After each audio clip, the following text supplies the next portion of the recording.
cette année, pour la deuxième année d'ouverture des Carrières de Lumière par Culture Espace, le spectacle principal portera sur Monet, Renoir, ainsi que les différents peintres qui ont peint la Provence et les rives de la Méditerranée jusqu'à Chagall.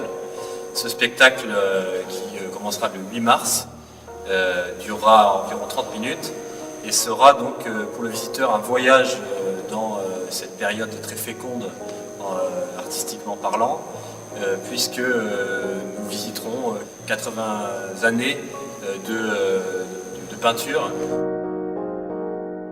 Alors le fait que ce site soit unique, c'est plutôt le mariage entre cette carrière et la vidéoprojection.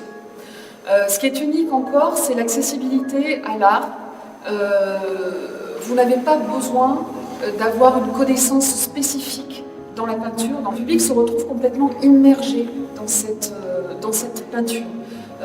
Je crois que l'aspect unique du concept, il est là, et c'est la liberté dans l'œuvre et l'accessibilité. On va commencer par installer des projecteurs, comme vous voyez ici sur le plafond.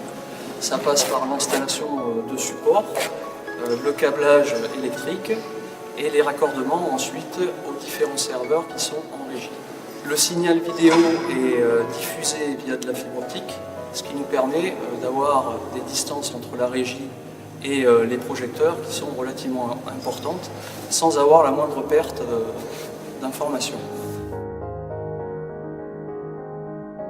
Nous avons aussi développé cette année l'achat de vidéoprojecteurs en LED. Donc, Thomas nous a fait une offre pour un certain nombre de projections. Et l'avantage du LED, là aussi, est que cela ne coûte pas le remplacement des ampoules. Donc pour nous, c'est une économie réelle. Et à l'avenir, nous essaierons de développer évidemment cette utilisation des vidéoprojecteurs à LED. Ensuite, on va passer à la partie software, où on va avoir ce qu'on appelle l'encodage, qui va être réalisé sur Watchout, qui est le logiciel que nous utilisons donc, depuis maintenant pas mal de temps. Et donc les différents médias sont importés dans ce logiciel. Une fois que cet encodage est terminé, le poste donc, sur lequel nous avons codé va distribuer à tous les serveurs les différents médias. Et ensuite, ce même poste va donc gérer tout le suivi du spectacle.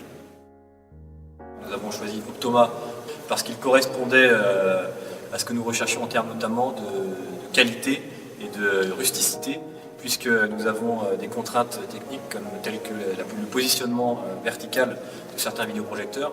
Toutes les marques ne peuvent pas la solidité pour répondre à ce critère-là.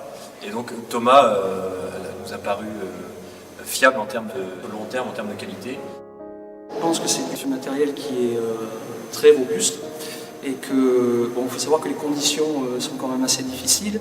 Il y a une très forte hygrométrie, 90% d'hygrométrie, avec beaucoup de poussière. Et donc c'est très difficile de trouver du matériel qui fonctionne parfaitement dans ces conditions. Et là encore, Optoma nous a donné toute satisfaction, d'où notre choix.